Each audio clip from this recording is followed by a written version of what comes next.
Here we are, Focus Mark 2 smoked LED rear lights. These are for the hatchback.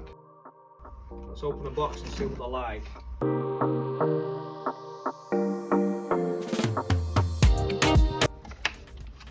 Overall feel and build quality looks really good. Feels really high quality, not flimsy. The smoke lens is a really nice colour. And we can see we've got LEDs all the way, there's no bulbs. These are designed to be plug and play, so there's no wiring modifications needed.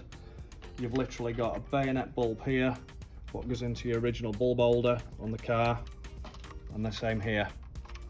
And literally, that is it. We've got 2 screw holes. That's how they're mounted onto the car, here and here. Let's get to a car and see what they look like fitted.